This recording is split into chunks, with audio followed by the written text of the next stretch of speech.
Okay, thank you. Thank you, Benny, for having me here. It's great to be here.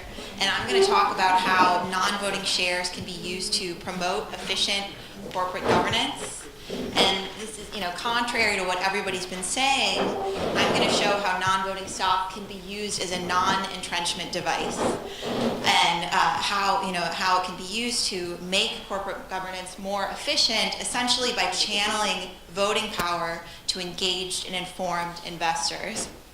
And this premise is going to animate my argument that recent calls for the restriction and regulation of non-voting stock should be rejected so that innovation in dual-class structuring can continue.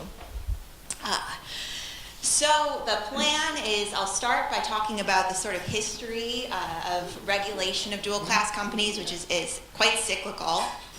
I'm going to talk about some of the traditional arguments for and against dual-class stock. I'll go quickly over this because a lot of this has been covered today. And then I'll tell you how non-voting stock can be used to promote efficient corporate governance.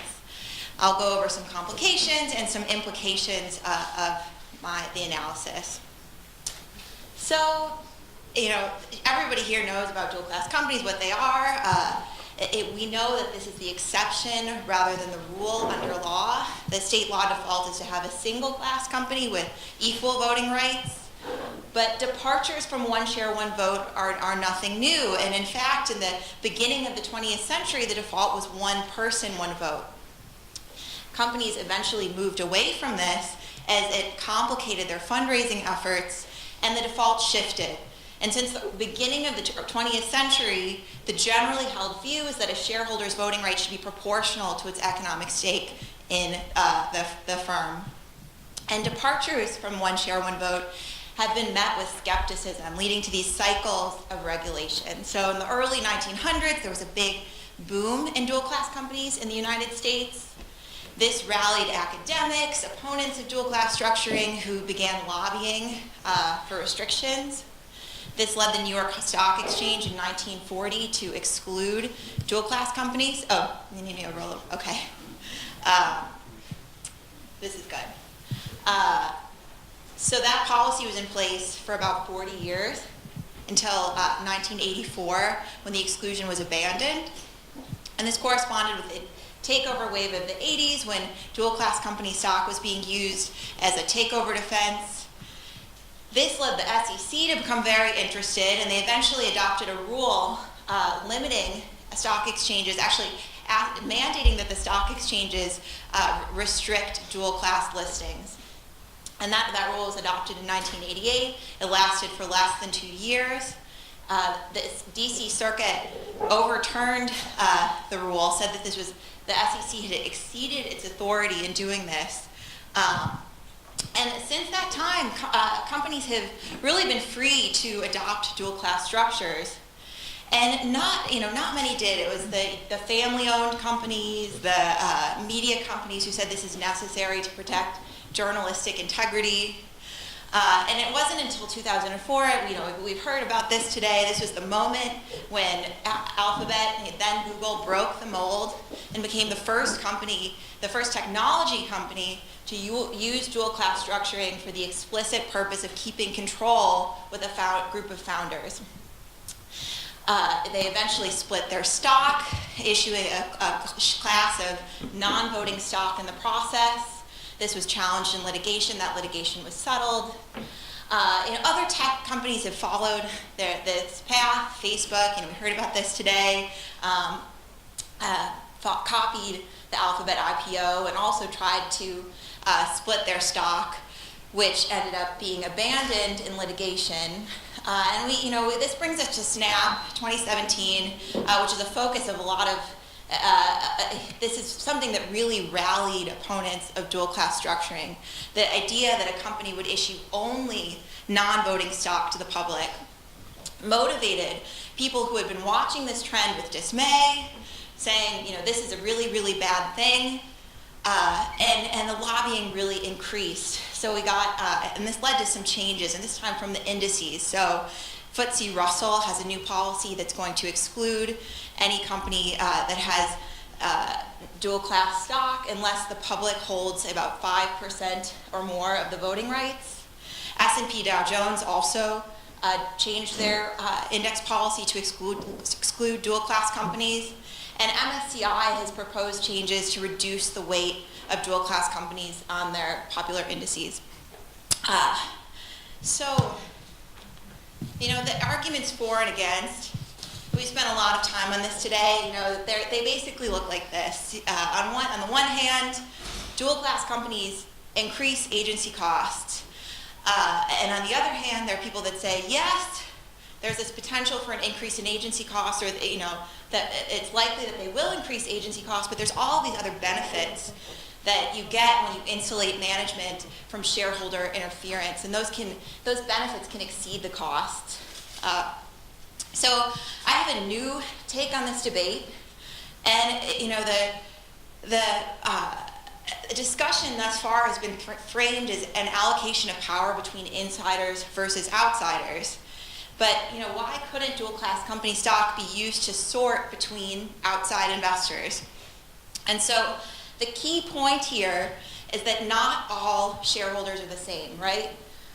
Some are informed about the company, they're interested in using their governance rights and participating in governance, while others are what I call weakly motivated. And so that means basically you suffer from collective action problems that make it irrational for you to become informed about the company or interested in using your governance rights, interested in incurring the costs that are associated with stewardship. So the classic weakly motivated shareholder is the retail shareholder. But there's a new, I would argue, a new weakly motivated shareholder in town, and that's the passively managed mutual fund. And these make up a larger and larger fraction of the shareholder base. So, passive funds, for those of you who don't know, it's a type of mutual fund that seeks only to track the performance of a market index and not beat it. In the United States, at least, this has become very, very popular. Trillions of dollars of investor assets have flooded out of actively managed mutual funds and into passive funds. And this is because they're great for investors. They offer them broad-based diversification for a very low fee. They don't have to hire analysts to engage in stock picking, and they can charge a much lower fee as a result. But they also suffer from a severe collective action problem. Any costs that they incur becoming informed about companies and engaging in stewardship are going to benefit all rival funds that are tracking the index, while only that activist fund is going to incur the costs.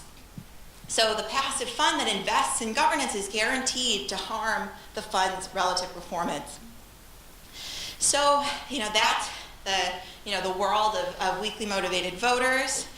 And it's inefficient to give weakly motivated shareholders the same shares with the same voting rights as motivated and informed shareholders. And this is not a new observation, right? People have talked about this before. They said, we should sort between investors using voting markets.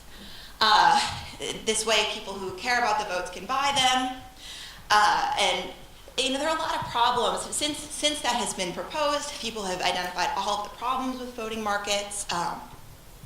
One issue is that you can have a negative economic interest. You can be an empty voter and cast your votes in a way that don't maximize shareholder value. So dual-class company structuring, and specifically the use of non-voting shares, can generate these same benefits without the problems. And the strategy is simply to channel weakly motivated shareholders to non-voting stock. And when that happens, all investors are going to be better off. And this is so for three real reasons.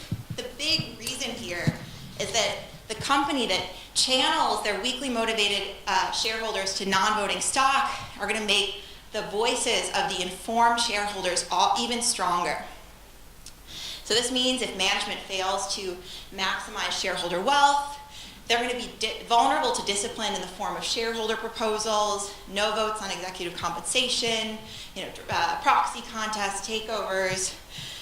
Not only that, this dual-class structure, if used in this way, can attract informed investors who will be more likely to invest and monitor, knowing they're going to get more influence when problems emerge. So by contrast, if you think about a single class company, management will know they have a layer of security in the form of these weakly motivated voters who are much more likely to defer to them. And when informed investors try to intervene in this single class company, it's going to be even more expensive, it's going to be risky. We see this happening now as proxy fights have gotten more and more expensive. Basically, I think because of the cost of shaking weakly motivated voters out of their rational apathy. So the next category is transaction costs. There's this sort of simple, obvious point that it's less expensive to manage voting for a smaller number of voters. But there are also the transaction costs that weakly motivated voters incur when they have to cast votes. So, passive funds almost always vote, nearly 100% of the time. And they say this is because this is what their fiduciary duties require of them. And so, if you're a weakly motivated voter and you're voting, you have to incur the costs of casting hundreds of thousands of votes for thousands of different companies, and that's an expense you need not incur. So the last category is, when you have weakly motivated voters who are voting, there's a risk of suboptimal voting outcomes, right? There's a chance that your big weakly motivated block holders are going to move the company in the wrong direction. So how could you do this? How could you realize these benefits? It's rather simple. If you issue two classes of stock to the public, one voting and one non-voting, investors should sort. And that's because voting stock trades at a premium to non-voting stock. So if I'm a weakly motivated voter, by definition, I don't value my vote at all. I should want to buy the discounted product. I should gravitate towards it. And get save on the transaction costs associated with voting and also get that discount. Okay, so I'm sure all of you are now thinking, wow, this is a great story, but I can think of a lot of problems with it. And one big issue, I'm sure many of you are thinking is, hey, we don't see non-voting stock being used for this purpose. The way that non-voting stock is used is not to make management teams more accountable, but it's instead to quiet investors and keep power within a group of insiders. So maybe it's just possible that no group of insiders would ever use a non-voting stock for this purpose. We can't imagine this ever happening. And the main casualty of efficient corporate governance is going to be inept management who are going to be more vulnerable to scrutiny and displacement. But I don't think that's a satisfying answer. There should be some high-quality management teams who would benefit from using non-voting stock as a bonding mechanism to signal their quality to outside investors. And we see this happening all the time. Not every company incorporates in Nevada, has a staggered board. Companies often find it valuable to signal their alignment with investors in various ways. Oh, make it louder. So, another reason you might see management doing this is to, again, lure in informed investors, luring in the Warren Buffetts of the world. So I think this is all possible. The answer as to why we don't see this happening is that I think maybe these benefits have yet to be unlocked. The market's currently in disequilibrium. So innovation in dual class structuring is relatively recent, and as is the rapid rise of passive investing. So, in that chart I showed you, it seems like every time that there's a boom in dual class company structuring, there's a big regulatory backlash, and we've only now begun to see tech companies using it for this purpose. And I think in time, as you have these big passive institutional block holders who wield increasing voting power, companies are going to find the benefits of using non-voting stock in this way too great to ignore. There's also demand side limitations. This is also a big issue. So one problem is if we look at Vanguard, if we look at BlackRock, if we look at State Street, they're not gravitating towards non-voting stock right now. If you look at, Vanguard, their S&P 500 tracker funds, they hold equal quantities of alphabet A and C, the voting and the non-voting. So why aren't passive funds gravitating towards non-voting stock, if I'm right? Well, the answer that they give is, well, we're required to match the performance of a market index.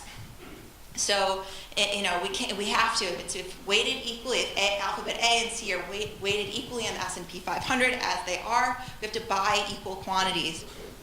But this is also unsatisfying. Index funds could easily modify their indices to buy only non-voting shares. The funds that did that would have higher relative performance. And they've expressed no interest in doing this. And again, as we know, they've been lobbying some of the investors. They're among the investors that are lobbying against the use of non-voting shares in the companies that issue them. So, why don't they want to buy them? I'd be interested to hear your thoughts on whether or not you think this sounds right. My thought is that this could also be the product of an agency problem. These institutions benefit from holding on to voting power, even when that voting power doesn't necessarily benefit their investors. So, you may have a passive fund that's trying to appeal to governance-motivated clients. They want to attract people who care about governance, big pension funds, and this is one way to do it. Maybe they hope to curry favor with management and use their voting power in that way. Or maybe, just Larry Finks likes to be the decider of big voting outcomes and doesn't want to give that power up. But again, in time, market pressure should lead passive funds to favor non-voting shares more and more. And in the meantime, imperfect sorting is better than none at all. So, so non-voting stock, the main point, non-voting stock can play an important role in improving firm efficiency by reducing agency costs and transaction costs associated with voting. These benefits should grow more and more as assets continue to flow into passive investment vehicles. So the main implication of all of this is we shouldn't impede beneficial experimentation in company structuring. These blanket proposals to ban non-voting stock should be rejected, and we should let this all play out. If regulation is inevitable, a better approach would be to bar companies from issuing only non-voting stock. So the Snaps of the world. Again, this is Lucian and Kobe have shown us that even if these, and others here today have shown us that these structures cease to be beneficial over time. They're unlikely to be efficient over time. And Kobe has also shown us that as long as there's some voting power in the hands of investors, they'll have a meaningful legal tool that allows those investors to exert pressure on companies even when they lack control. So this would be, in my mind, a better approach. That's it. On to you. Yes.